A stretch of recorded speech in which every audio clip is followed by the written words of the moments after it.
Well, good afternoon and welcome to the Tempe City Council Work Study Session for August 2nd, 2018 here in the Harry E. Mitchell Government Center. For the first item on the agenda is our call to the audience for the issue review session, as well as the committee of the whole items. Audience members have up to 3 minutes to address the City Council. I have one card. Mr. Stan Hovey. Come on down, sir. Nothing like being number one. Number one, please state your name and place of residence for the record. Yes, Mr. Mayor, members of the council, I appreciate being here today. I live at 1024 West 12th Place in Tempe, and I want to congratulate those of you who were elected recently, and very pleased for you and for us. I'm a member of NAMI. NAMI is a National Alliance on Mental Illness. When I found out about this yesterday, I sent an email to Jim Dunn, who's their executive director. So I don't know if anybody from NAMI is involved in the planning process, but they should be. It is the largest nationwide organization that promotes mental health services. And they also offer a bunch of free services. They have a family support group that meets twice a month all over the valley. They have a family-to-family class that my wife and I took, 12 sessions, free of charge. All their offerings are free of charge.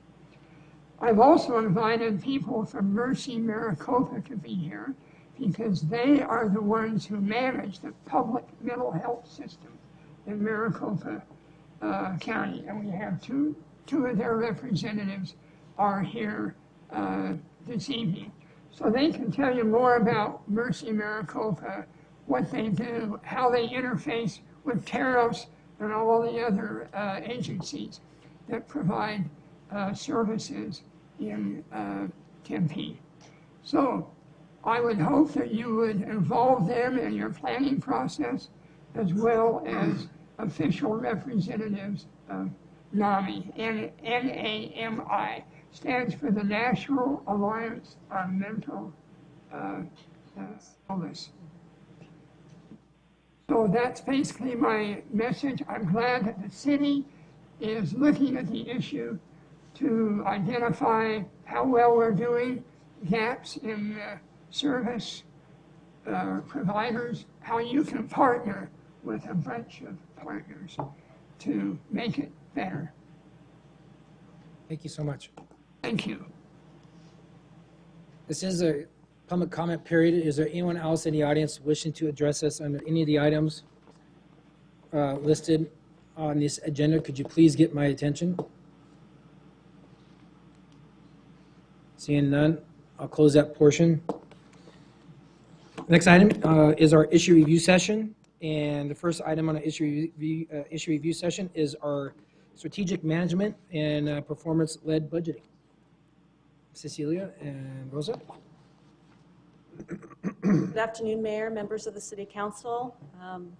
Welcome to our new council member, Rosa Inchowski, Director of Strategic Management and Diversity. And with us today, we also have Cecilia Robles from our budget office, the budget director for the city.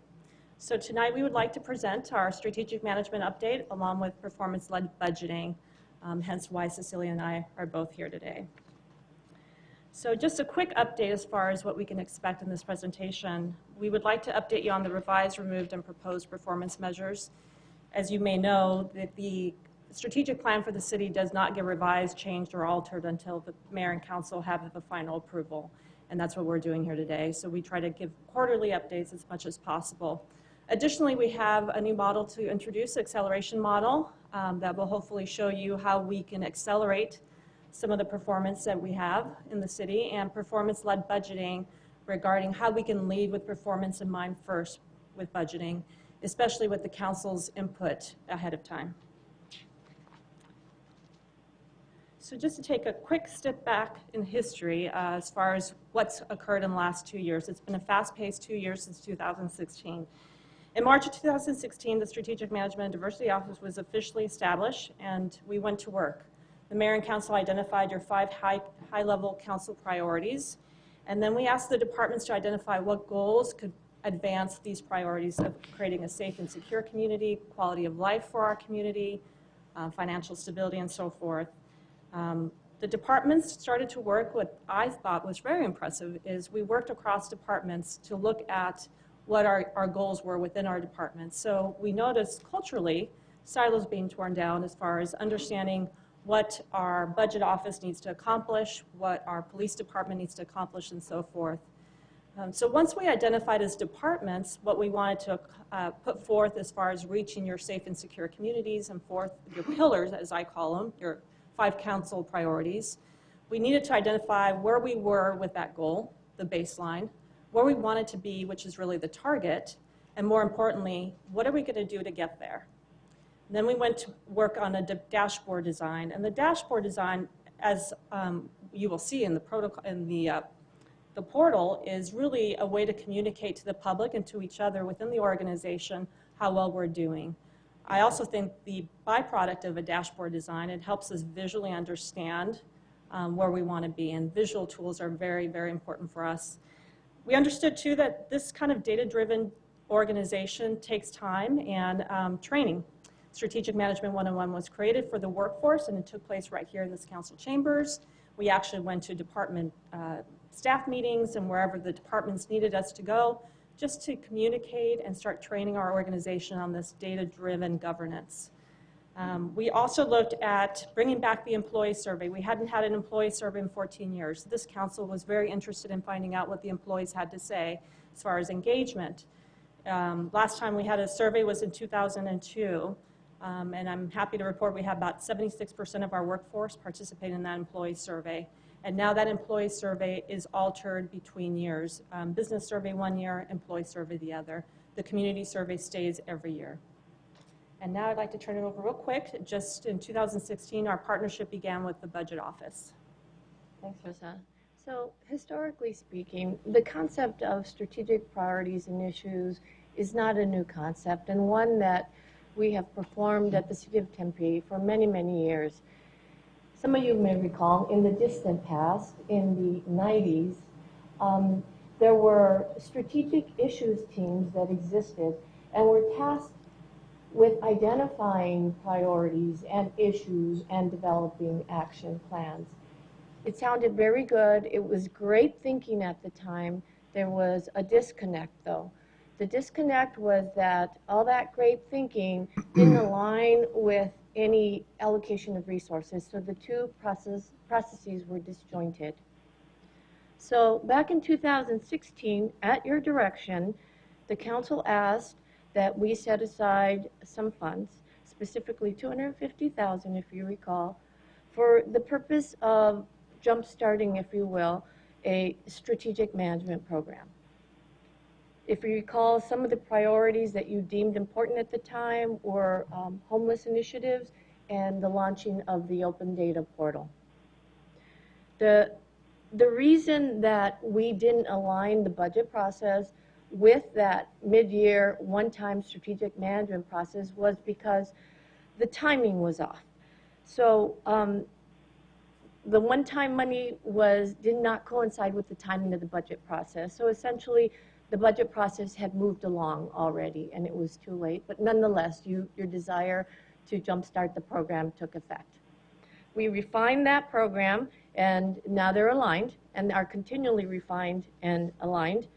Currently, the process has evolved to a full-fledged, formal, comprehensive, citywide strategic management plan with performance indicators. The timing of the calendar is aligned, as Rosa will discuss in a little bit. And the timing is important because it's been modified to solicit your input early on in the process. So we get your feedback early on, and then we are able to share that with the departments, so they in turn can establish their budgets.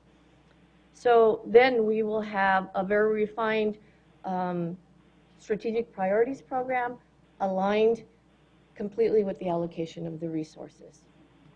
A perfect unity. So that brings us to 2017, and then we took it a step further. The operating budget supplemental alignment began. We launched that in December, and actually Cecilia in our office kicked that off together. And it was an opportunity to share with the workforce how the resources needed to be aligned with the city's strategic plan, if that makes sense. So it's an opportunity to educate the workforce again on the council priorities and introduce the idea of performance-based budgeting at that time. Then we were pleased to find out that we had been selected as one of the 100 cities that the Bloomberg Foundation, What Works Cities, had identified as kind of key cities that they would like to show data governance. So Bloomberg spent a lot of money trying to show how local governments have a huge influence on the quality of life for individuals and communities. And basically his endeavor is to show that we can build trust by having this open data and showing the community how you're spending their money. We were lucky enough to have them fly out and help us in building our open data and our performance portal, and we're very appreciative. The open data policy is something the council approved and unanimously, and some people may think, okay, that's a lot of strategic management information and jargon, oftentimes open data policy, open data, performance portal. But if I can take a step to just introduce open data in its true form, the importance of that is there's a lot, with about 13 departments that we do have, there's a lot of data that's being housed in every department, every division when you think about it. But this was starting to take an inventory of what that data is. And the importance part of that is we need to somehow capture that data and then identify two things for ourselves: is how do we share that data within our own departments so we can improve our performance operationally, but also so the public, who sometimes ask for information, if we know they're going to ask it, let's preempt that and put it on an open data portal so they don't have to even ask. So it's creating greater customer service. The important part of this is what's going to happen in the future with this open data. Open data is the platform to show the performance for the things that you find important or the community finds important. But also, that data will be used in the future for smart city initiatives. And for example, we are collecting data on buildings. We're collecting data on tree canopy. We're collecting data on land use. So if you couple those three data sets that are from 2 different or 3 different departments in a 3D form, that is able to show us, as we're building our city with this urban development in a 3D way, what is taking place, modeling that. Also, with that 3D modeling, it's able to show us where we're casting shadows in certain places in order for us to make sure that we're maximizing the resources as we're planting trees. So that's an example of what the future holds with smart city and big data, and that's why the open data policy and open data platform is very important. Technology and Innovation Steering Committee, and I know Councilmember Keating just had a meeting regarding one of the Innovation Fund initiatives. And the Technology and Innovation Steering Committee was really formed to have all the departments talk about the software systems and take an inventory of what we're using for technology and leveraging that technology. And the important part of that is organizing ourselves, communicating, and taking an inventory and sharing that inventory and making sure that if we identify something, for example, if Chad identifies something that he needs in community development, we need to make sure that we all are partnering, that in the future, if we need a new software system, then those 2 software systems are able to communicate and share data. So we are, I have to say, Brenda Buren and Dave Heck and Rini have done a great job of harnessing all those departments together, and we keep working towards the greater goals of that. TempeAccelerates is a program that we had for probably 1 year, and it started here in the council chambers with Andrew Ching, our city manager, moderating it. And it's really an opportunity for the workforce to be involved in sharing ideas of how to accelerate each other's goals, basically. And I'll talk a little bit more about that shortly. Strategy tool for aligning resources, START tool. Many of you, with the exception of one here, experienced the START tool last fall, and that's really an opportunity for all of you to identify where you would like the budget resources to take a special focus on. Not to say that other things do not have resources allocated towards them, but it gives us and the department directors an opportunity to understand where you would like us to specifically hyper-accelerate performance. And then lastly, the community and business surveys. We brought in the business survey. We realized we had the community survey and the employee survey, but a vital part of our community is our business community. So we wanted to make sure we created a survey that then we can ask them for what's important for them, for us to consider as we budget. And then lastly, I'm sorry. Wait, let's let her finish. Go ahead, Vice Mayor. Oh, so about the business surveys, are we slated for the business survey this coming year? The employee survey, we finished that, so it would be next year. One thing we had spoken about was that we'd be inclusive of other business advocacy organizations, in addition to the Chamber of Commerce, that we would query the local First Arizona businesses as well. So that's Yes. slated? Yes, it Okay, is. thank you.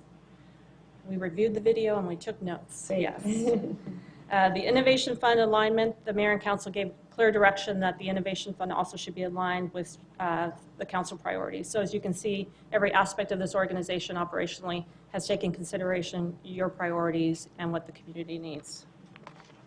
2018, this past budget year, we heard you loud and clear.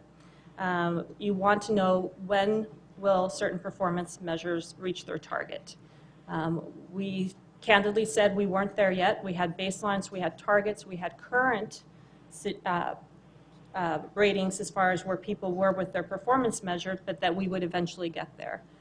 We are now leading, and hopefully with your approval tonight, lead with performance-led budgeting, which is really taking that START tool and just taking an image of what would it be. The START tool would be that software system that Cindy Lachey had helped create that basically gives you the baselines, the targets, the currents, but more importantly, it identifies through predictions and assumptions, looking at data with the departments, identifying when they will reach their target. And we will go over that in a little bit. The top 10 targets, lo and behold, many of our departments had reached their targets on our community surveys. And then we heard you loud and clear in the community survey is, can we start lifting that target to be a little more challenging for ourselves? So many of our targets were above the national average from cities. So we work with ETC Institute to raise the target to the top 10% to be a little more challenging for us. Strategic Management 201 is created to further the culture and the education and the training that's needed. Data Academy is something interesting that's being created. Is we have a lot of data, a lot of maps, GIS analysis is needed, or geospatial analysis is needed, diagnostic analysis, and that's just a lot of terms for how do we educate our workforce and ourselves on how to read data, and what do we do with it, and how do we leverage that data to create even greater service for our community. We will commence that Data Academy starting this fall with Stephanie Dietrich and her team working in conjunction. Thanks to all of you who approved the budget, Strategic Management Intern Program, the first ever centralized intern program will take place this fall. And that is, you have put forth money to create stipends for interns who specifically will be hired to advance performance measures in key areas that you would like to advance.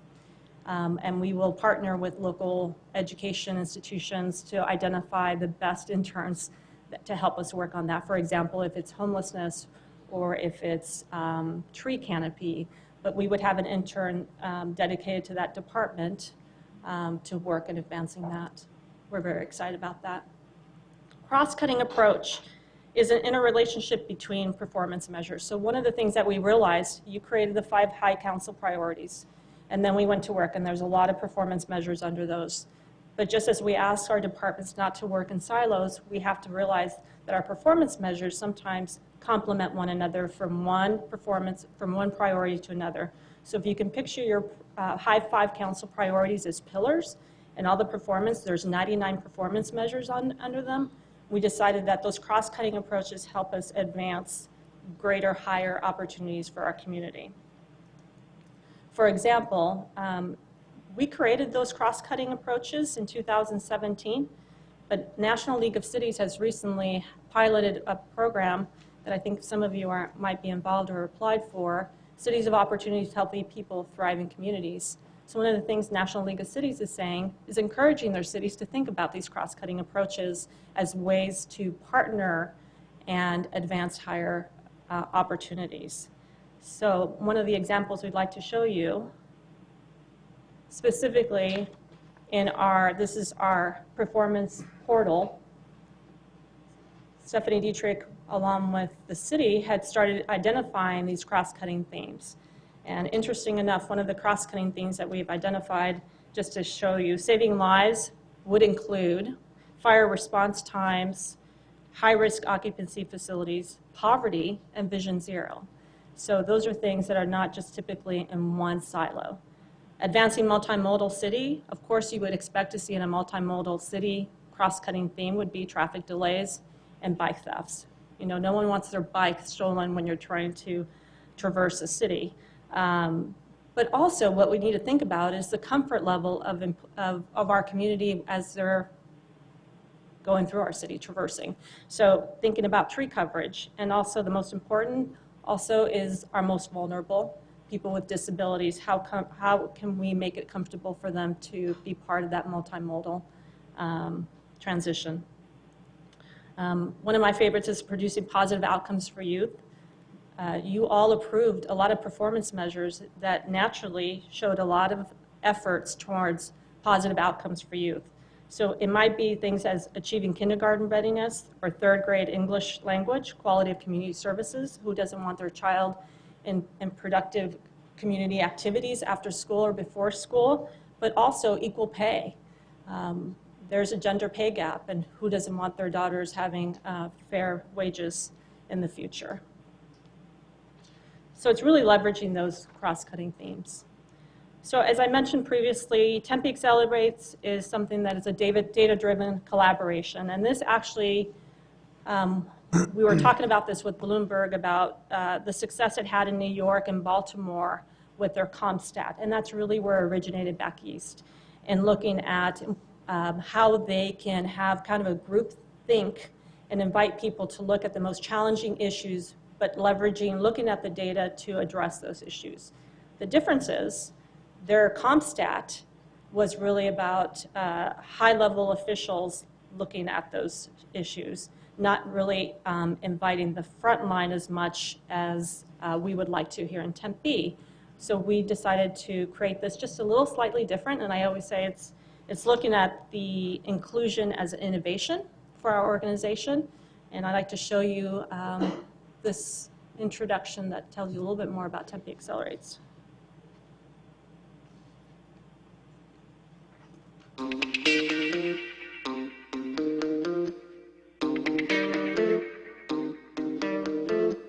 Every day, your City of Tempe staff goes above and beyond to make sure our community gets the best possible services and the most for our tax dollars. But how good is good? How do you measure it? And how do we know what we really need to make progress on some of our most pressing issues? To guide us, we developed a series of goals designed to help us improve our community based on our Tempe City Council's 5 strategic priorities. Reaching for excellence, we are comparing ourselves against the rest of the nation as well as ourselves. Some of our goals will help save lives. Some of them will help us save money. All of them will help us make Tempe a better place. TempeAccelerates is an opportunity for you to get involved.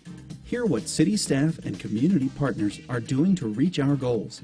Your role? You are a vital part of our community. Share your ideas and help us craft better solutions. Ask questions. Be part of the conversation either in person or online. Check tempe.gov/TempeAccelerates for dates and times of our next programs and collaborate with us at Tempe City Hall. Today, we will hyper-focus on 2 performance measures. Each presenting team will have 10 minutes to share data, strategies, and progress on a performance measure. Then, you will have about 10 minutes to ask questions or offer suggestions and ideas. On the back of your agenda, we have resource questions to help you participate in the conversation. Also included with your agenda is a quick survey with space you can use to include any ideas or suggestions you might have about today's topics. Thank you for participating. Now, let's accelerate.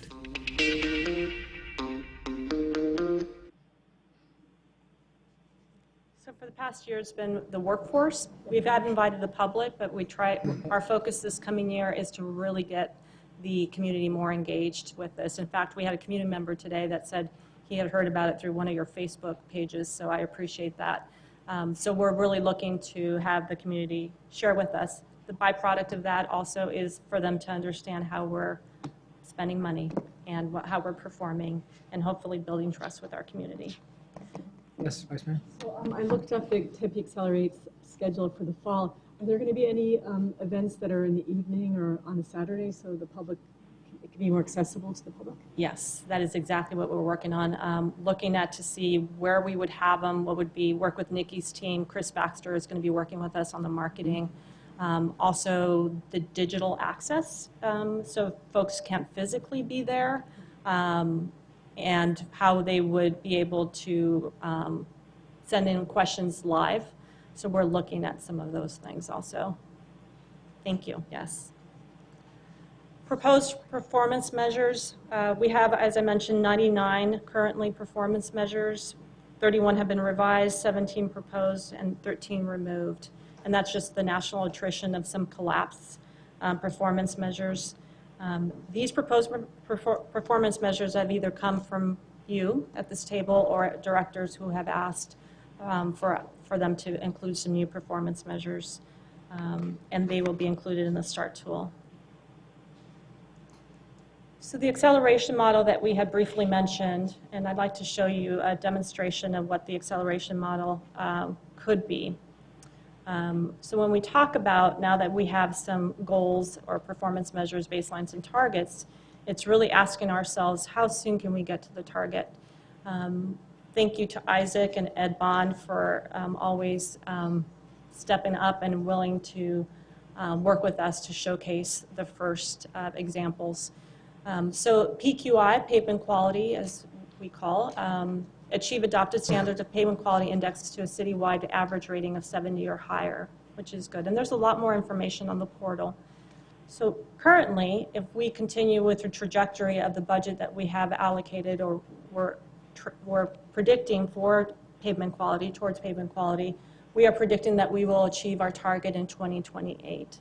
And that is information that we are planning to work with departments with your approval and start identifying as much as we can. Certainly there's some things that we identify in the next slide that are assumptions. So this is the status. If you do nothing else, you look at the green line. The green line indicates PQI level in comparison to the blue line, which is the resources allocated. And then at the end is 2028. Now, if you take it a step further and we ask Isaac and his group if you were going to be able to accelerate. And one of the exercises that we really want to work with departments is not just thinking about money. I think that's always the go-to that we think about, but really teaching and acculturating ourselves to think about other options too. Just like we manage our own homes, we try to think of other options before we have to spend the money in either remodeling or fixing something. So we're asking people to think about collaboration. Are there ways that you can partner and share resources in order to advance your goal? That takes place through TempeAccelerates or through the conversations as we share goals. The second thing is asking people, when you're shifting resources, are you able to shift things? The community survey tells us what's important to the community. If we are still doing some things that are outdated and that are not as important to our community, we need to think about perhaps shifting those resources in areas that are now more timely. And then lastly, the third option is money. So this is an example of the acceleration model. So now we take the PQI, the green line again is the target, and then the blue line is the budget towards this. If we were going to ever, initially the status, if we did nothing else with the trajectory of the budget that would be allocated, we would get there in 10 years. If we accelerate with resources, we would get there in 5 years with the infusion of money in the first 5 years. So one of the things how this translates to all of you. So when you receive your START tool that you'll get right before the budget, if you identify which ones you would like us to accelerate, we will work with the departments to identify this specific screen for you for the budget. Then lastly, it's just a quick explanation of we're really just trying to shift and move things in a more concentrated, productive way. So in 2017, 2018, as you can see in December, we had a lot of information coming through. We presented the community survey and the business survey to you December 5th. At the same time, we were kicking off the operational supplemental process, basically budget kickoff. And then we asked all of you in December to use this, the START tool to identify what you feel is a priority for us to focus on. Yet, things already started taking place. If you can, so the budget had already taken place. So really, in the defense of the directors, they didn't have your ideas as far as what you would like us to accelerate. So the supplementals were due in January, but it would be helpful to get that information early. And quite frankly, you should be leading the budget process. So now what we're proposing in 18-19 is the development of the acceleration model. So with your approval, we would work with the departments, identifying the performance measures. When will you get there? Answering that question. So we are able to then, on your START tool specifically, it will show you baselines, where they are currently, what their target is, and when they are anticipating they will get there. Now remember, those are predictive and some assumptions are made, but we're going to work as hard as we can to use the data we have to make some educated guesses on that. The data gathering will take place with the community survey. This is another thing. If you recall, the community survey prior to strategic management and this budget alignment, the community survey results were coming to you in February. In 2017, we moved it even earlier to make sure you got the community survey results in December. Now we're proposing, and we have talked to Chris Tatum from ETC Institute, if we move it up 1 month, we are able to get you the community survey results, the employee survey results, the business survey as data that you will have on your START tool that gives you an opportunity to see what the community just told you 1 month prior, and then you're able to respond to your constituents quickly in the budget process by recommending that we accelerate the things that your constituents have told you is important to them.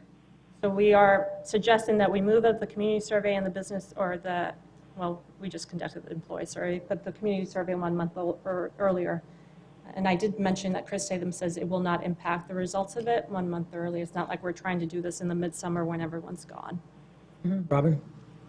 Oh, well, just really quick, thank you, Rosa. I want to know, because I love the fact that everything is earlier. I think that's so important for us to make good decisions when it comes to budgeting.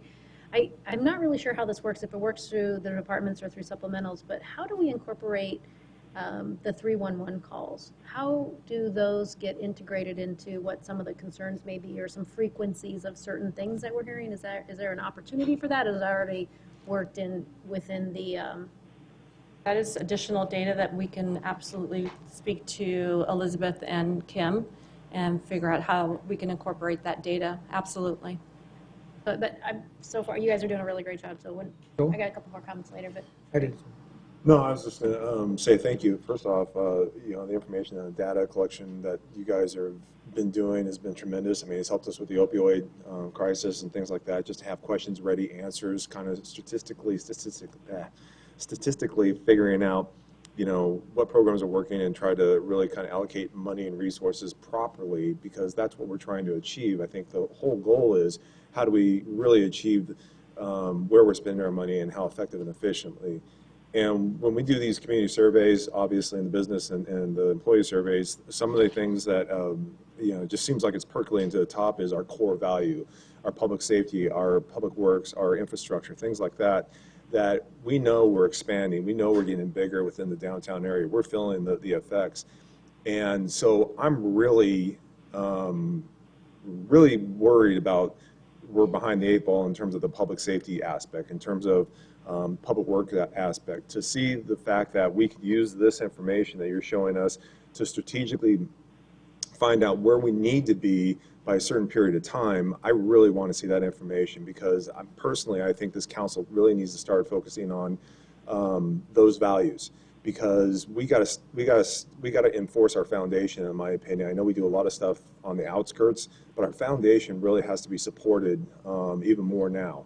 And I'm really looking towards public safety with police and fire, public works with the infrastructure and things like that. The core stuff that we do for the city, I really want to make sure that we're on the right track for that. To add to that, though, with some of the measures that you have, it's kind of hard for us to tell, because the baseline is underdeveloped, but you have a goal. And it's hard for us, if we're using this as a true budget led processing to make that information. It's hard for us because that's going to determine what we decide to budget. Like in terms of priorities, just exactly what Councilman Navarro mentioned.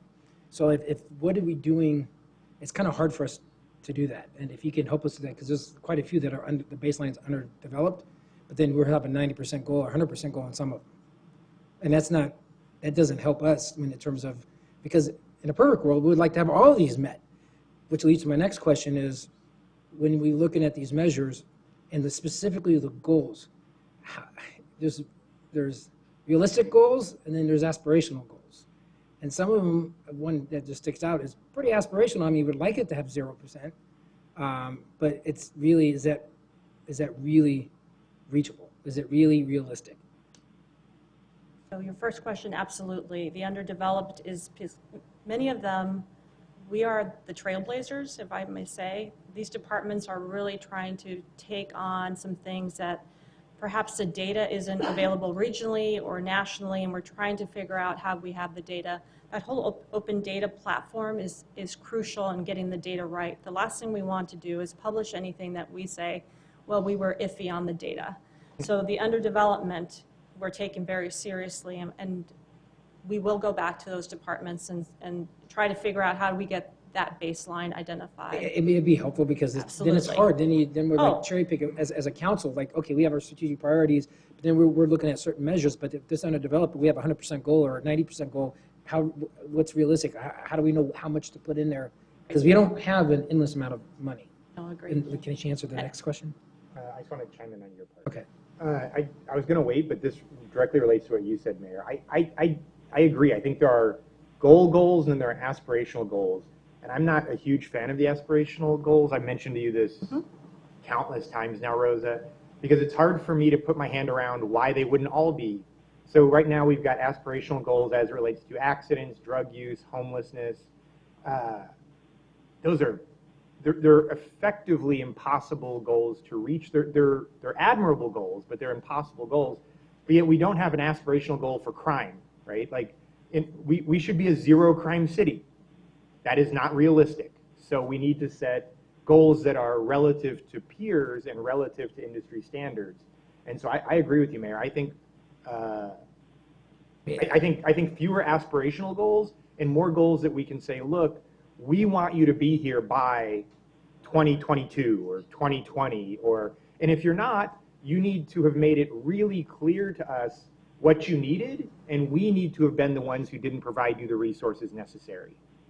But as a policy decision. As you say, but a caveat to that, you have $10 and you only have so much money that goes around to just, that's where this measure will help us. And I don't get me wrong, this is great what we're doing. It's cutting edge, we're leading the way as we do in a lot of things. So thank you and the staff for that. But follow up. I agree with you, Mayor. I think this is the difficulty, right? Is that I think it's when we set a goal, it's incumbent upon staff to tell us what they would need to reach that goal. But then it's incumbent upon us as policymakers to divvy up limited resources. So, but I don't want someone to say, look, I need $100, and we give them $100. I would expect them to reach that goal. But if they say, look, I need $100 to reach this goal, and we're like, well, from a policy standpoint and based on our community survey, we're going to give you 70.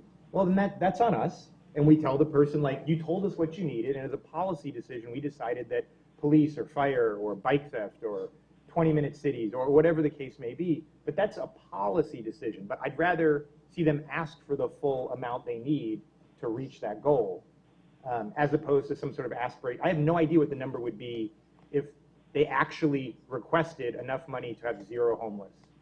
Like, I don't think anyone could maybe know that. Vice Mayor? Some of the, say, aspirational goals related to human services, you can't really, if you quantify it, it becomes this heartless exercise. Like, we're willing to accept 120 homeless individuals, and at some point, like, your services That's end. equally true for crime, right? Well, no, it's true. That's true, and that relates to human services. So, I mean, we do have to keep certain aspirational goals relating to poverty. We can't say we'll accept 20% of our residents in poverty because we need to find some sort of goal. I mean, that's why they have to be functional zero, because you have to continue to strive no matter where you are with crime, with homelessness, with poverty.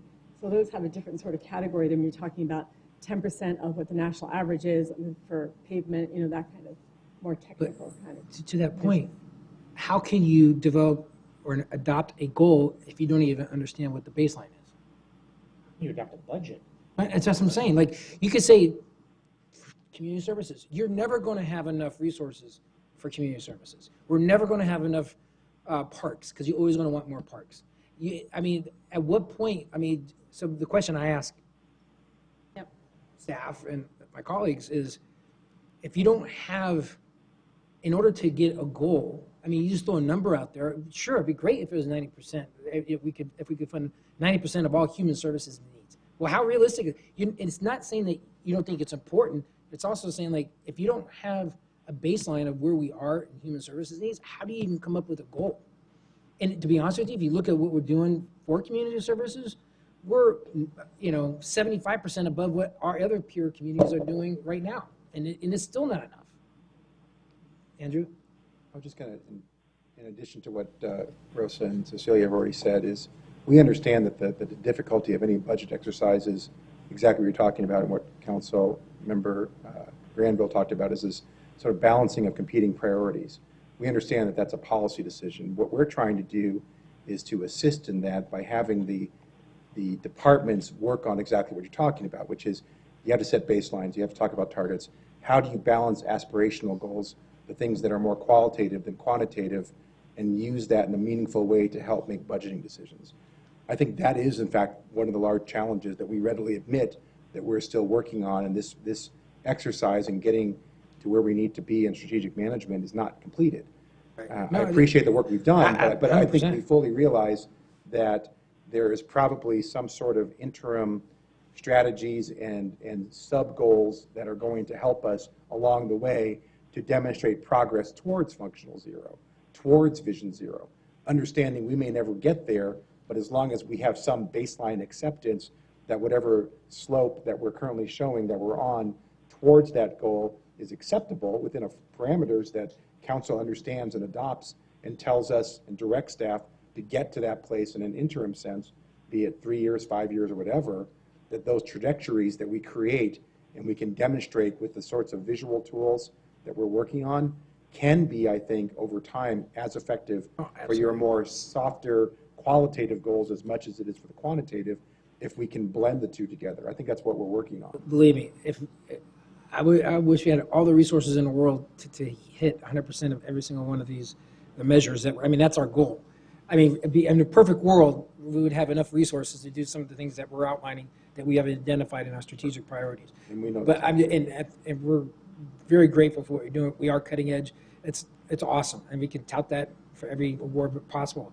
I'm just also saying that as a council, we also need to be somewhat realistic of what that looks like, because we're going to have some tough decisions when it comes to policies, when it comes to how we're going to fund these strategic priorities and the measures that we have.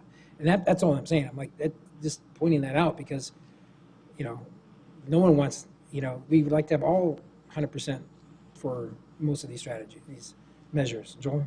Mayor, and just to kind of add on, I think with what we try to drive at is obviously we're trying to support what our city is based on, in my opinion, on those core values. If the aspirational goals help reduce or support those core values, then those are aspirational goals that really need to be vetted and looked at. If we have to categorize where we're at financially and how we're going to establish what direction we're going in or to, that this information is going to help us gauge that to where when we do find the baselines on these departments or various programs or various goals or various aspirational targets that we're trying to get to, we can logically have a better effect and impact on what's going to really support and reduce the core values, in addition to what values are out there that we can't probably financially take or hold on to, but we can find other resources in terms of game grants or whatever grants are out there, federal grants.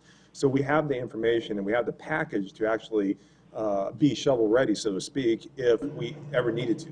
So I think the information and the direction you guys are going to provide us is going to be tremendously valuable in directing on how we're going to get to where we need to get to down the road. So. Thank you. Yes. This is really good stuff. Thank you. So done. You just got one more slide. Okay. It says Got a thank few more you. things to go. A couple more. Oh, the last few slides, I don't think it was basically. Yeah, kind of. Asking, yeah. So START tool, you will receive that in November.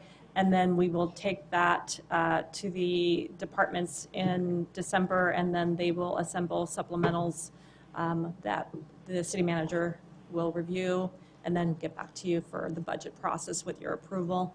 And I think that was it. It was just thank you for the opportunity to show you how a world-class city showcases and proves that they are a world-class city, because that's really what this data is. To Councilmember Navarro's point, this data is what grants and funding opportunities are asking for. They want to show an outcome. If they're going to invest money, they want to show an outcome. So we will be shovel-ready for any opportunity with this data. Councilmember Adams. Just a couple of things. First of all, thank you for the valuable presentation. Well done. This increases our transparency, which is something that I've talked about. And it also increases our budget process and making it really, it simplifies it for our residents to understand it better. And it also breaks down the silos. And that's really helpful because obviously I saw some of that when I worked here. And so breaking down those silos is really important for partnering with one another. So thank you very much for your presentation.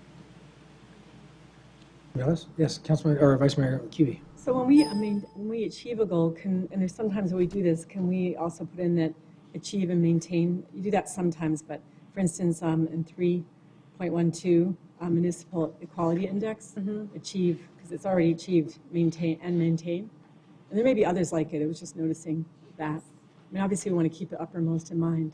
Yes. And then looking at 3.05, this one really bugs me. We have achieve a housing choice voucher program optimization of either 98% of leased or 99% of funding spent. That's maintain. That's also a maintain example where we should have maintained. But that to me is like, that's not a goal. We just, one year we fell flat and it was kind of an oops moment in the program, and we've since righted the ship. So I'm not even sure that should be a goal. It should be just, it's obviously if we get funding for housing vouchers, we should be distributing it. And there's probably a lot of other things that we do that we don't put in there. So at least put in maintain. And you are correct, Councilmember Kuby, that was identified because of challenges that we had, and we've accomplished that, so perhaps we can work with the departments on looking at what's next. So it's kind of meeting the departments where they are, and we've accomplished that as a team. Now what's next, just as we did with the 10% and the national average. So always trying to challenge ourselves to the next level. Awesome. Yes, Councilman Granville. Thank you.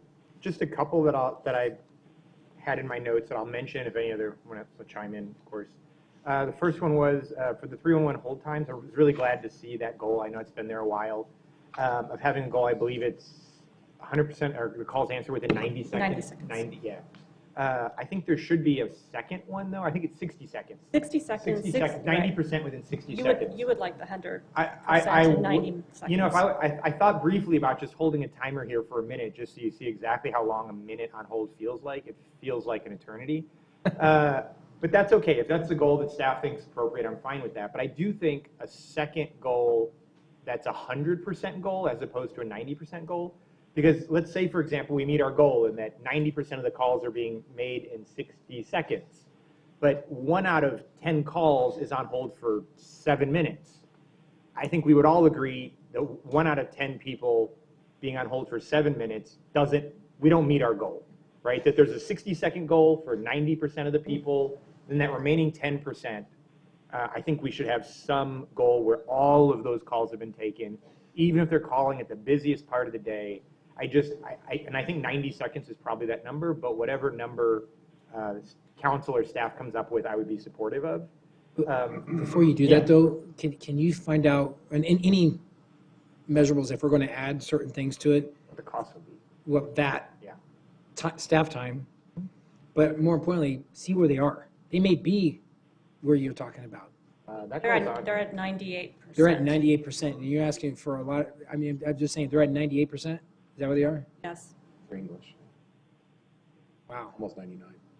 Almost Okay, 99. so that's something that we should consider before we go dive in 100% of that to create more work. That if we're already at that 98, almost 99%. Sure. I just know if you're 1% of the people that are on hold for 2-3 minutes before the call is taken, that can be a rough go. I've got 3 more.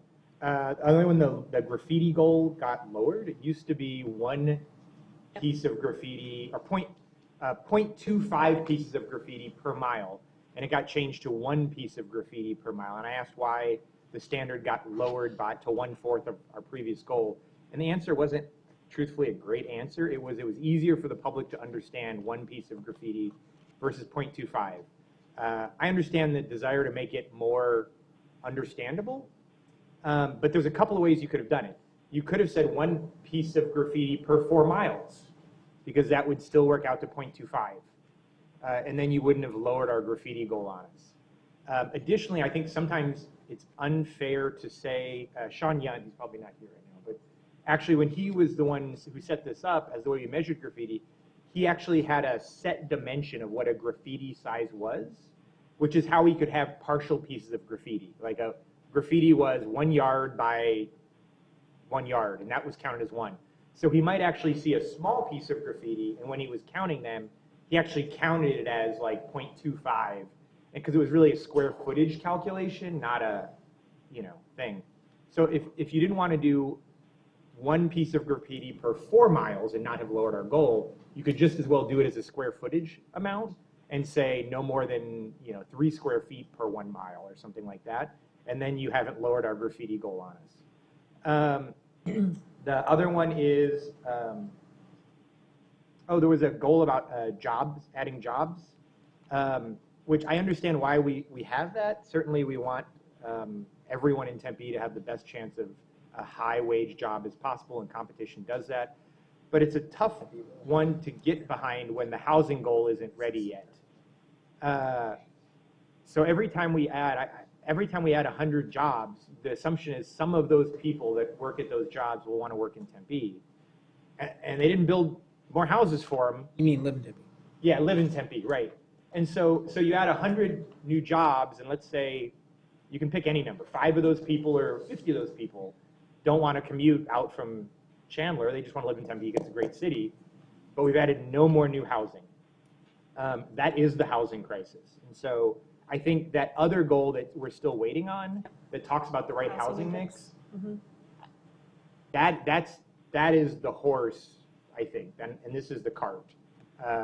Because we have to know what that housing mix is, because it might say that the only way we meet that housing mix correctly is by slowing down job growth until the housing growth catches up.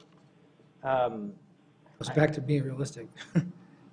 I mean, we're landlocked, and I mean, I don't disagree with what you're saying, but. If there's room for jobs, there's room for housing.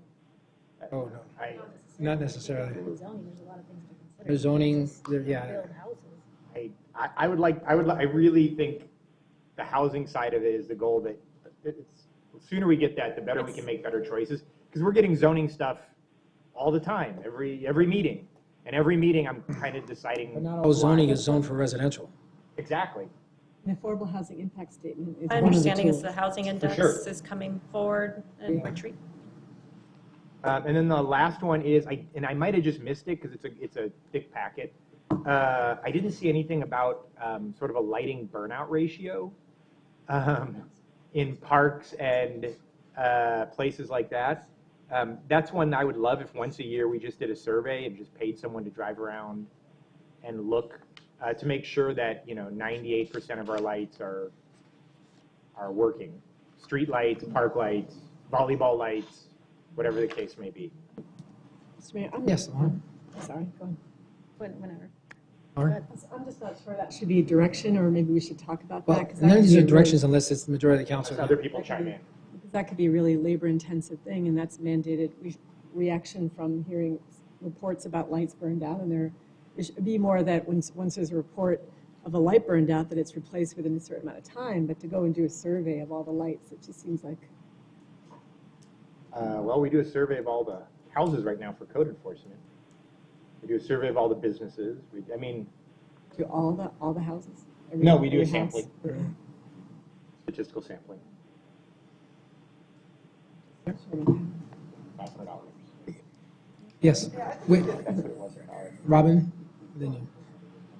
Yeah, you know what, I would definitely, I'm not going to say that's a great idea or a bad idea. I just think we'd have to have some more information on that and see how realistic that is. I mean, I think half the would be great if we can really encourage our residents to let us know when lights are burned out, because I think sometimes they don't realize we need their help, that we value what they have to say, because we don't really have code enforcement people out at night either. So I mean, I think there's some challenges with that, so I'm not really ready to go there. But I want to make a couple comments on some other things, if that's okay.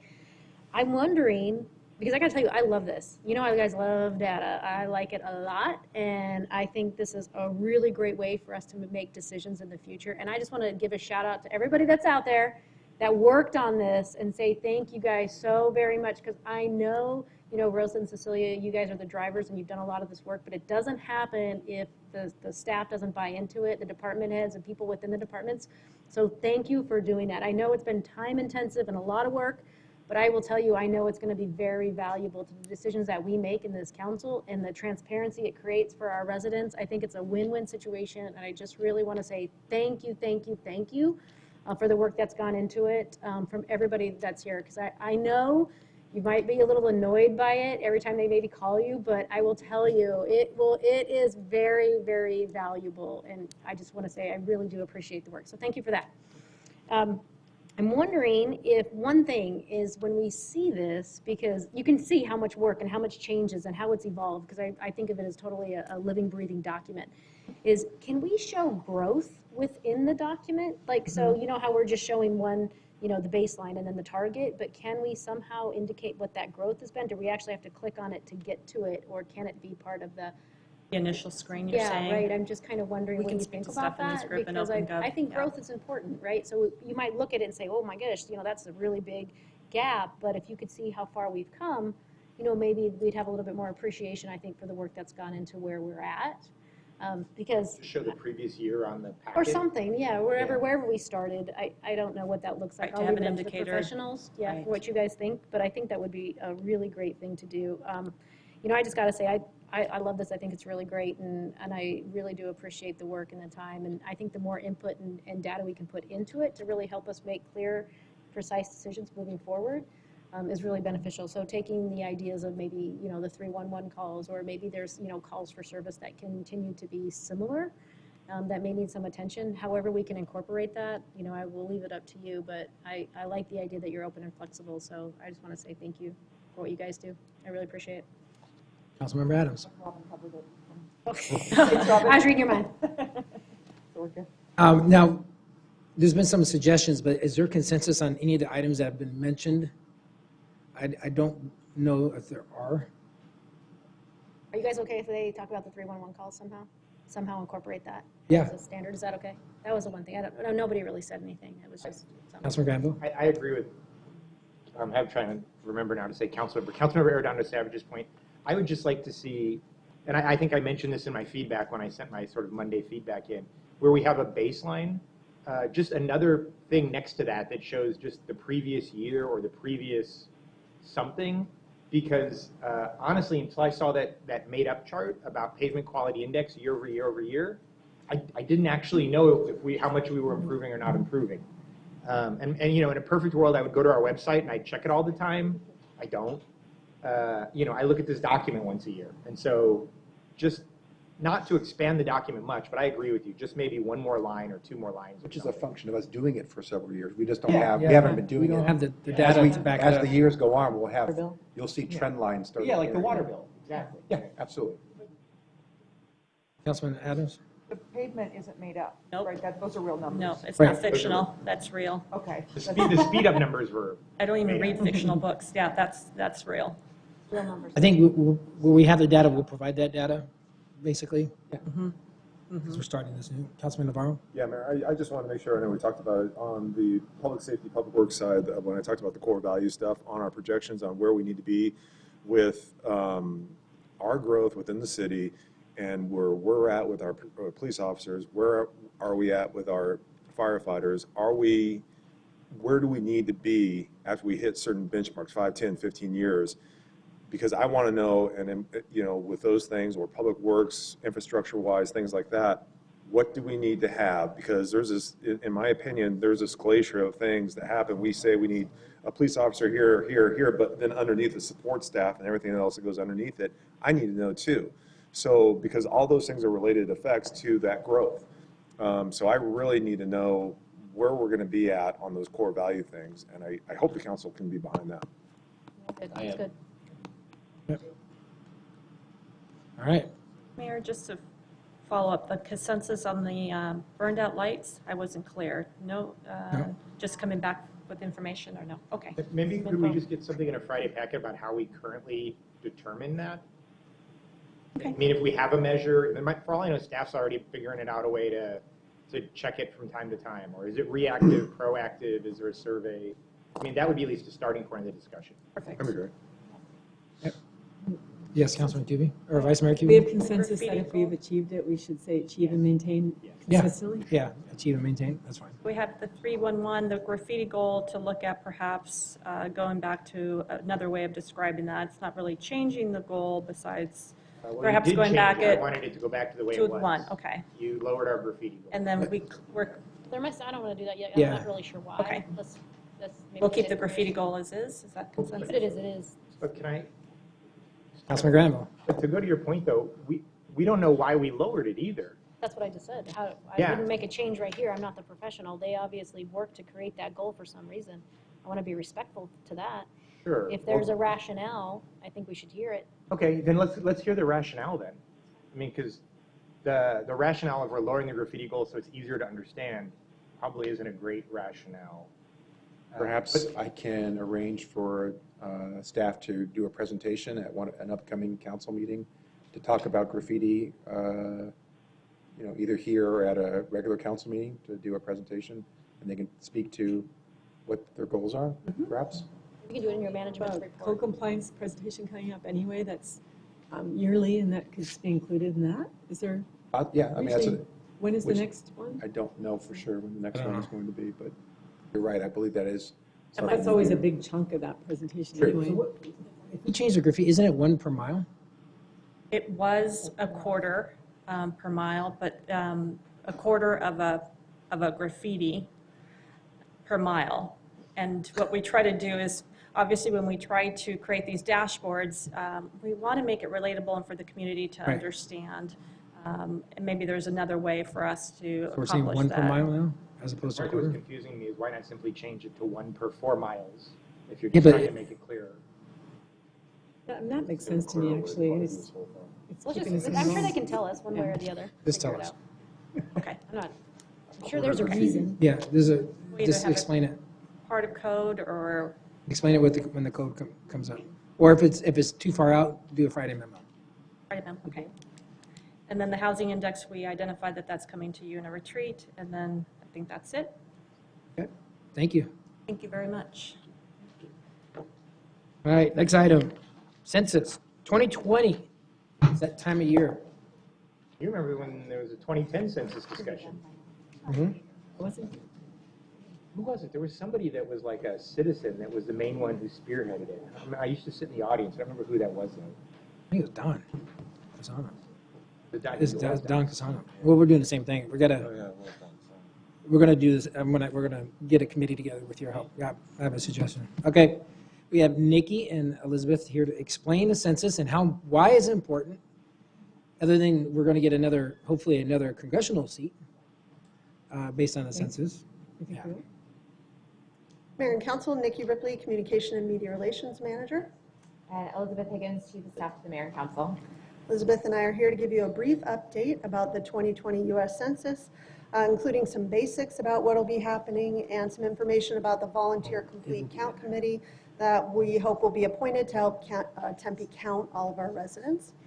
With us tonight is V&A Celestino, Tempe's assigned partnership specialist from the Census Bureau. She'll be helping us and other cities as we move forward. We're thankful for the Census Bureau's support and MAG's assistance in this effort. As you know, it is very important for the city to accurately count its residents. Nationally, about $675 billion in funding will be dispersed to cities and towns based on the data collected. That funding goes for things like transportation and housing assistance and a lot more. It is important as well to say that confidentiality of the census data is paramount and it's guaranteed by law. The 2020 census will once again be just 10 questions, which it was 10 years ago as well. This time, though, online completion of the census will be heavily emphasized. Every household will get a notification by mail with a unique authentication code for response. Residents also will be able to respond by phone and mail. And in Tempe, we know that counting college students is obviously critical. The Census Bureau guidance says that everyone should be counted where they live most of the year. And so that means students at ASU or any other schools in Tempe should be counted here, even if their families live elsewhere in the valley or in another state. While we do seek to count every Tempe resident and encourage their response, we'll be using 2010 data to especially focus our efforts on areas that may have had low response rates in 2010. We have a robust group of staff members who will be involved in the Complete Count Committee, as well as those appointed community members, and they include representatives from a lot of city departments, Assistant City Manager Ken Jones, representatives from Community Development, Human Services, Diversity, Neighborhoods, and more. And now Elizabeth will talk to you about the Complete Count Committee. Yes, Mayor and Council. So the Census Bureau recommends that cities form a complete count committee that's used to organize how we go out there and outreach to our residents and promote our efforts to have them participate in the 2020 census. So the committee will be focusing on engaging residents. They'll have an active role in the process for the next basically year and a half until the census is over, or almost 2 years actually until the census is over. And according to the Census Bureau, the administration of the Complete Count Committee lies with the highest elected official in the municipality. And as the city of Tempe did in 2010, Mayor Mitchell would like to have an application process where people are putting in applications to serve on the Complete Count Committee. That's what we're here sort of to bring you to get direction on. That application is in the packet if you'd like to take a look at it. Staff would like to publicly distribute the application and promote the time period for it, which is projected to be August 3rd through September 14th. Once established, the Complete Count Committee would operate under the direction of the chair or co-chairs. However, that is worked out, and they would meet upon a regular, agreed upon regular schedule. So there is a time commitment, obviously, to our residents that get involved. We're looking for a medium-sized city. They say anywhere from 20 to 50. We were probably thinking about 20 to 30 members in all kinds of different diverse demographic groups, including nonprofits, faith-based organizations, educational entities, businesses, nonprofits, other organizations like that. So as we go forward, there's 3 different phases. Right now we're in the education phase where we're getting the training and we're presenting here to you about next steps. Next year we'll move into the awareness phase that lets our residents know that it's easy and important to participate in the census. And then finally the motivation phase will be in March 2020 through basically the end of the census, which actually begins on April 1st, 2020. So as we get closer to that date, the committee will be meeting more and more often. For a future schedule for Nikki and I, we will be hopefully bringing back the applications that were selected to serve on the Complete Count Committee to the October 22nd regular council meeting. And then the committee would convene in November 2018 with hopefully having an update to you on December 13th. And I can't stress enough how important it is to get a count, because every year we actually lose state share revenues because we don't grow as fast as the other cities in the valley. So automatically we receive less and less money. So it's even more important for us to get a more accurate count. As Elizabeth and Nikki mentioned, it's important that the committee, we hit the ground running, that we need to get numerous and different types of sectors in our community to have a broad perspective of our community. I will ask the council to help with sharing those applications so we can get them in. And I've asked Councilmember Navarro and Arredondo Savage to help with some of the selection process, but it's going to be a committee. And I've spoken to some community members, like we had Don Casano do it before. It's important that we get this information out. And there's some challenging issues with this census, specifically with some of the wording. And I know that there's some issues, there's some lawsuit pending that I know this committee will be looking at. We do have some time to have that direction from our city attorney, and we will come back to council regarding any potential ways that we can help make sure that this census is really good and deliverable for our community. Councilman Granville. And I know this is really early on, but I just want to plant the seed early. ASU knows within a pretty small margin of error how many students live in the residence halls, and soon to be how many students live in the fraternity and sorority housing. That's one of the rare instances where we'll actually be able to compare, I think, how many sort of surveys we've gotten versus how many we know actually could exist. So for example, if ASU tells us, well, yeah, we've got 10,000 students in the residence halls, that's one of the rare chances where we can say, okay, we only got 65% of them or 80% of them. It's just one of the few control groups we'll get ever. So I would encourage you to maybe have someone from Residential Life. Yeah, Dr. Run. Yeah, Dr. Run would be a great contact for that. So the Census Bureau individually and separately counts anyone living in what they call group quarters. So that would be the on-campus dorms, it would be assisted living facilities, hospitals, as well as homeless individuals. They count them separately. We're for sure interested in off-campus students. Sure, but in the case of on-campus students where your check goes to ASU, or actually they take it before you get your financial aid, I mean, that's just a rare chance to know exactly, did we get 60% of these people or 90% of these people? To that issue, so but there are cases international students that would not be counted. That's true. There's also students that don't have citizenship status, so there's there's some sensitive issues there.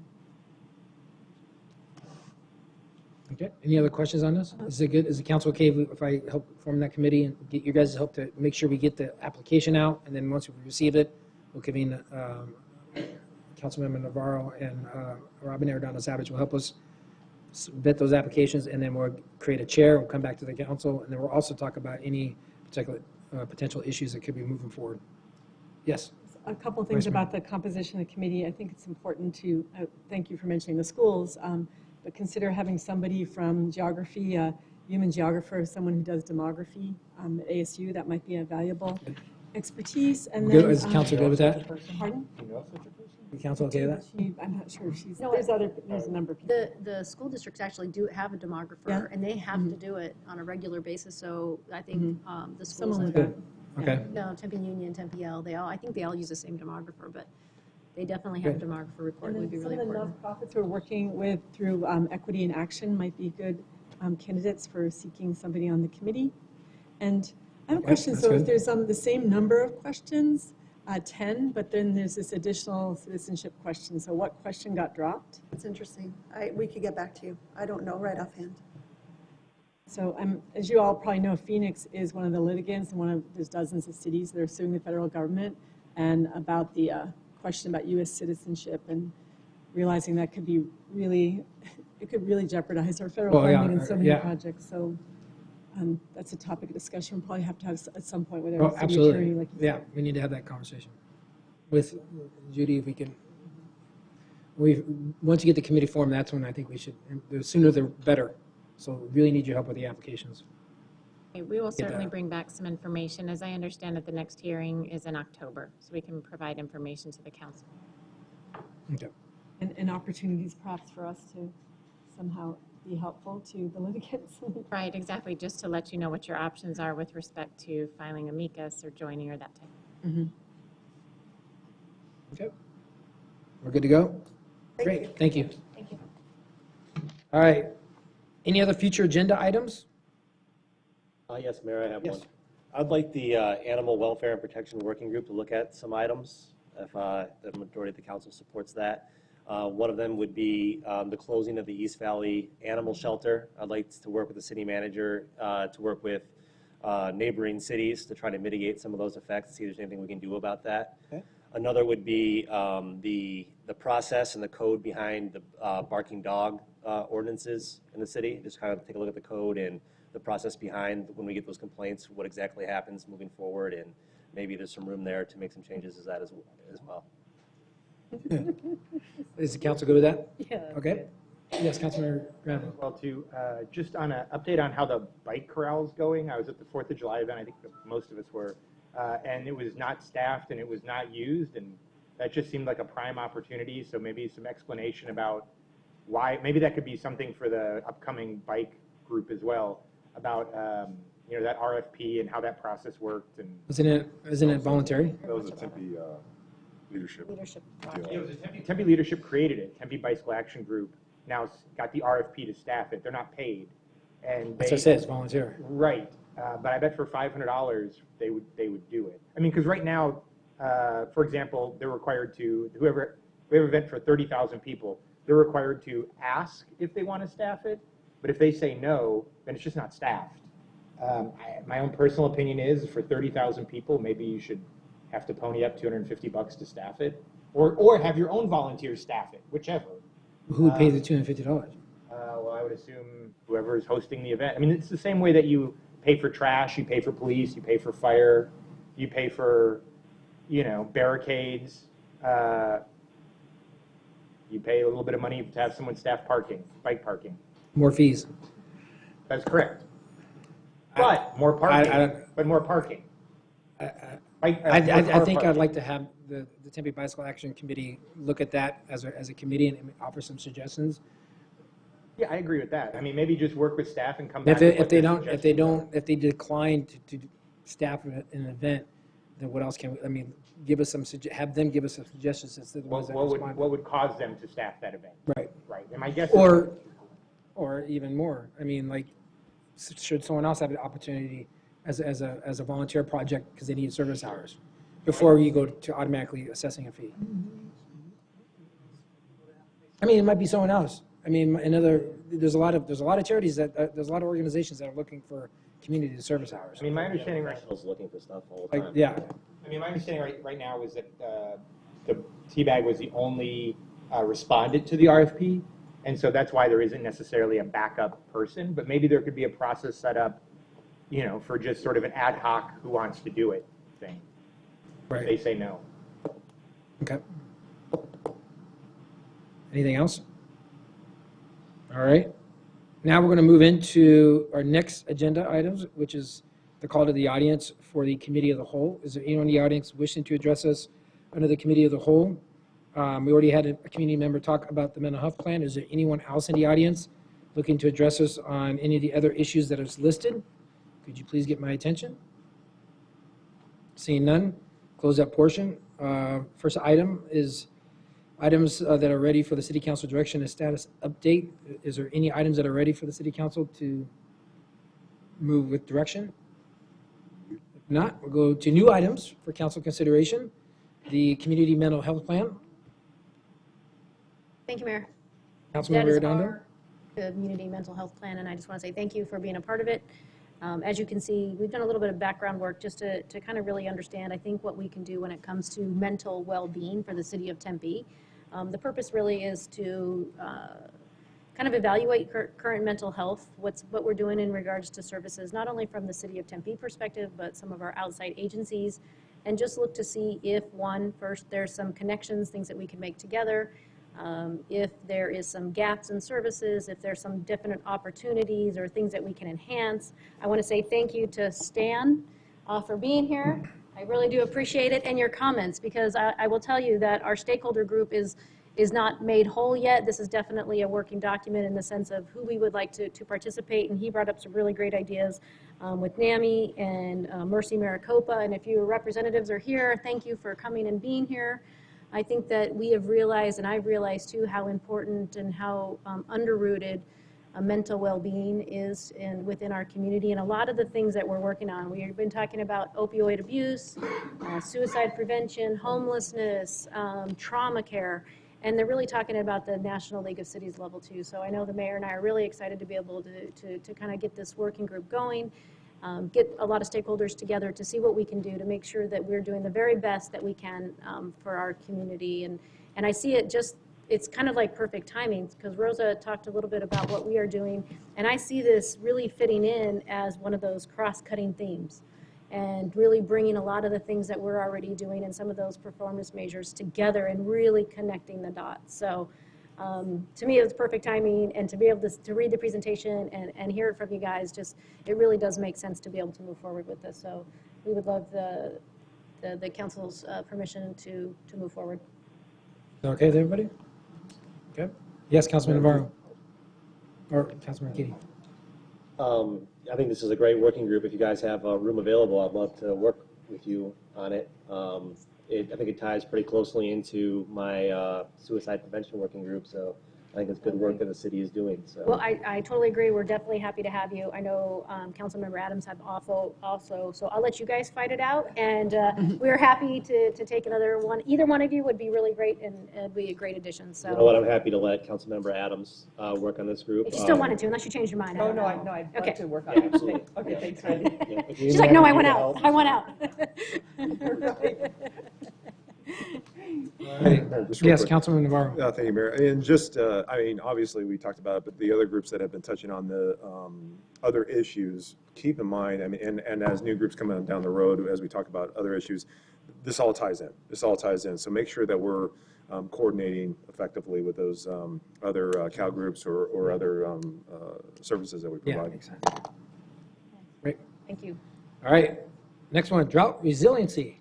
Yes, drought resiliency. So I am your representative on AMWA, the Arizona Municipal Water Users Association Board, representing Tempe. And you've probably read about in the news and even in the New York Times about Arizona's water conditions along the Colorado River. And there was a sort of a failed attempt to come up with a drought contingency plan, what the state is calling the Drought Contingency Plan Plus, DCP Plus. Didn't really come to fruition in the legislative session last year.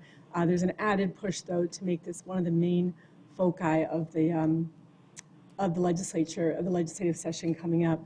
So there have been groups, including AMWA and the Central Arizona Water Conservation District, which is the CAP, Central Arizona Project Water Board. They are meeting. There's a lot of stakeholders from farmers and agricultural interests, legislative interests, led by the governor's office. And there seems to be momentum because of the states that are involved in sharing the water in the Colorado River. We are the only state that has not come up with a drought contingency plan. And we are the state with the most to lose if a shortage is declared. Now, shortages are usually declared or the probability is mid-August. So we're expecting that there won't be a shortage declared for January 2019. They usually do the declarations based on models, not necessarily like looking at the river, looking at Lake Mead and saying, oh, it's drop below 1075. They use a model.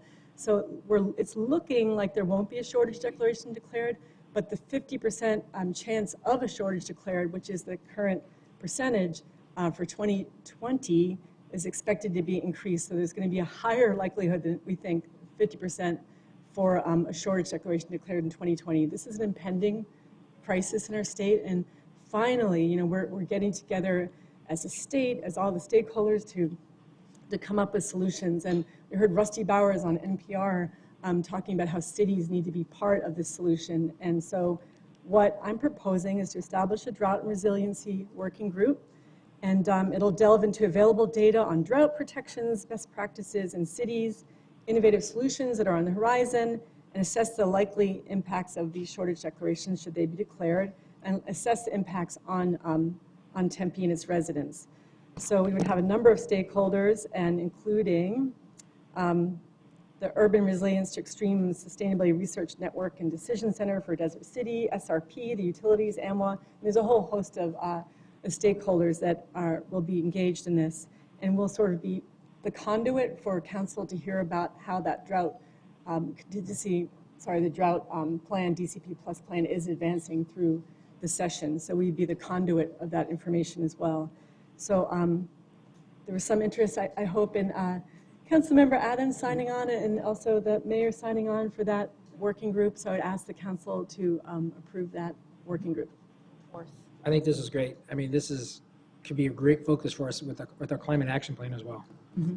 Yeah, and it might come up with some new, some strategic Yeah. goals out of it, and performance measures too. I just attended the Resilient City Summit, and this is something that really fits with exactly what we're trying to do. So yeah, this is good stuff. Great. All right, next is bicycle safety. Me. Councilmember Keating. I was Thank looking you, at Mayor. Councilmember Granville. I'd like to start a working group to look at the existing bike codes and existing City of Tempe bike laws, and maybe some troublesome intersections within the city to more emphasize our commitment to bicycle safety in the City of Tempe. I think there's some things we can do with the codes and some things we can do with the laws, and some improvements we can make on the intersections that will make biking in the City of Tempe overall safer. So I'd like to take a look at that if it's the pleasure of the council. Yes, Councilman Granville. Yeah, I think the committee's full, and I think they're going to do a great job, so it's in good hands. But some things I would ask that you consider, at least, as part of your discussions, is three things. I'll just limit it to three. I could probably do 20. But number one, there are a lot of places that have bike lanes in South Tempe where the sort of intersection green paint has never been added. So as you're in North Tempe around ASU, we have that little strip of green that we've tested now for 3 or 4 years. We've even tested it and replaced it now once on University. But yet when we were redoing the streets on Warner and putting those bike lanes back in, that green paint was not added as part of that. I don't know why it wasn't, because it's clear that the reason we do it is because it adds visibility and it adds safety. And so the idea of that just being sort of a standard thing. The second one being is, at some point, and I'm happy to, I won't barrage you with photos, but I'm happy to provide them if you want. I would love to see us start thinking about a test project of an actual protected bike lane, where there's some sort of barrier. The place I would suggest might be University, only because, between Rural and McClintock, only because all of those apartments are on the south side of the road. So they all ride the wrong way on the sidewalk to ASU, right? They all ride against traffic. And so if not there, somewhere else, and I assume that would be a MAG grant or something like that, but someplace where we can at least test a mile strip of a protected bike lane. And then there was a third one that I've totally forgotten that'll have to come to me another time. All right, happy to look at those things. I appreciate that. Yep. All right. All right. Next item is items in progress. Update is needed. We have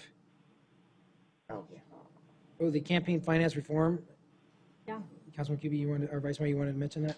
Do you have an We're- update? We're going to be closing that working group, but we'll keep you all appraised of, I think tomorrow is when the law that is attempting to preempt the dark money ordinance goes into effect, so we'll keep you appraised of any kind of actions that happen. Okay. But for now, we're going to remove a group from the list. Imagine that. Anything else the council has? Yes, Councilman Granville. I just wanted to, I'd spoken briefly to Councilmember Navarro. I just wanted to be added to the ADOT group with him so that, I've sort of informally been mucking around with it, and I really just want to formalize that process of me helping out. I appreciate that. Absolutely. And the other one I would say is for the council retreat, one of the things that we've talked about for probably 2 years now was to have an item on that retreat about where we all get together and talk about our standard list of asks to staff, whether that's rainwater runoff, whether that's using city recycling, whether that's using skilled labor, whatever that list may be. I know we've all got 2 or 3 things, or requiring multifamily to be condo platted. And that way we could have that sort of discussion all at once, and we could all put our stuff on the table at one time. You said retreat? Yeah, at our retreat, yeah. And it might be that only 3 of them we all agree on, but and maybe it gets haggled away when they start negotiating, but at least we all have that. Brigida? I'm sorry, I just need clarification. Councilmember Granville, you wanted to be added to which group with Councilmember Navarro? It's ADOT. the pit. ADOT, the park. It's on Warner and I-10. Right. We don't have It's a. no longer on the list. That was Yeah. removed. It That's needs to why be on I'm the asking. list. I don't know why it went away. Okay. It's off now. Elizabeth? Back, just like that. Okay. Until there's something there, it stays on the list. It's not on there. Well, you might have to agendize so we can add a working group. Yeah, we can Next do week. that. Yeah, it needs to be added. Or needs to be back. Okay. We will, check, nothing's just- happened there, but we'll look if it was accidentally left off. We'll check Add on that. Councilman Granville. If it's not, we need to put it in the next meeting as an item to Okay. create a working group for the ADOT pit. Okay, we will check on that. Thank you. All right, and the other one that, the plastic bag reduction, Councilman, I think go ahead and we're going to close that working group. Yeah, although there's some work remaining that we're working hopefully on a educational outreach program possibly, and we might have a major supermarket chain who might be willing to test and pilot a paper bag pay model, but that's not clear. So I'll come back to council if that's the case. Okay. All right. With that, next item is the announcements. I do have, and I have a couple announcements actually. I want to really thank, and I know this individual is hoping to get out of here, and I kind of let the cat out of the bag, but I want to really thank, and we should give a round of Talking. Let's applause keep to meeting. Hans Silberschlag for retiring after 32 years with the Tempe Fire Medical Rescue Department of the city of Tempe. We're better for your service, and thank you so much, especially with all the institutional knowledge. So we really do appreciate, and we wish you well. And please don't forget about us. And hopefully we can reach out to you if we need some help. I want to, this is something that's near and dear to me personally because it affects a lot of me personally, but a lot of individuals in our community. We lost a really beloved community member. His name is Don Leem. Don Leem is one of the founding members of the Tempe Diablos, raised millions and millions of dollars for the youth in our community through the Tempe Diablos. Has been a staple, and my thoughts and prayers go out to Scott Leem, to first his wife Barbara Leem, and then his son Scott Leem and Chrissy Leem, Scott's wife, and all the grandkids. Truly will be missed. With that, our next meeting is for the work study session is September 6th, and we are adjourned. Yeah.